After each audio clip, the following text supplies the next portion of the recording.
Welcome back. Now here's the latest from Prime Minister's Africa tour. After visiting South Africa and Mozambique, the Prime Minister arrived in Tanzania for the third leg of his tour. He was greeted by the Tanzanian Prime Minister at the airport with traditional welcome ceremony.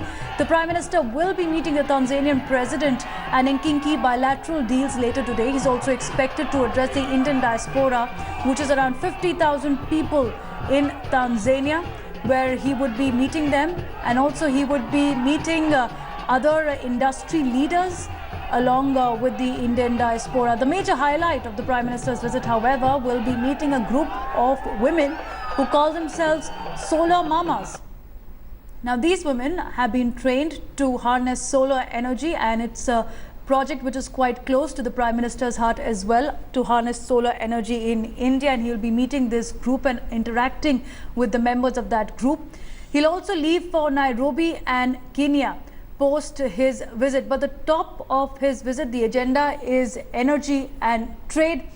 The Prime Minister, who's already said that Mozambique is gateway to Africa for India, and in South Africa he also visited the historic railway platform where Mahatma Gandhi, it was a turning point for his life, where he was asked to get off a train leading to fight against apartheid. He addressed the Indian diaspora there as well. Maha Siddiqui, who's joining us now. Maha, what are we expecting from the Tanzania visit by the Prime Minister this time?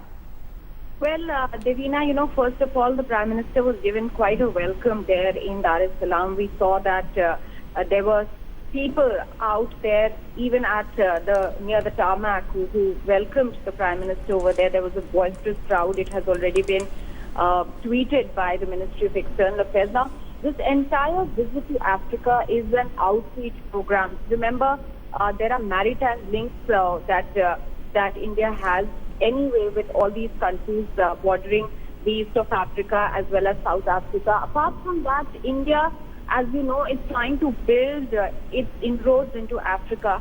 China has already taken the lead. At least in West Africa, we have seen clearly that China has taken the lead with countries where natural resources as well as fuel, natural gas is available. China has already made its footprint there. They are investing heavily, and therefore it is very imperative for India to, if not at this stage, compete with China, but at least try to play a catch-up game here. That's exactly the focus that we are seeing here in the entire Africa visit, Devina. And that coming in almost 3 decades from for the Prime Minister of India to visit the African continent as well. And interestingly, he started with Mozambique, where he has inked deals for agriculture as well, looking at Mozambique to supply pulses, which is in a shortfall back home. Thanks, Maha, for joining us.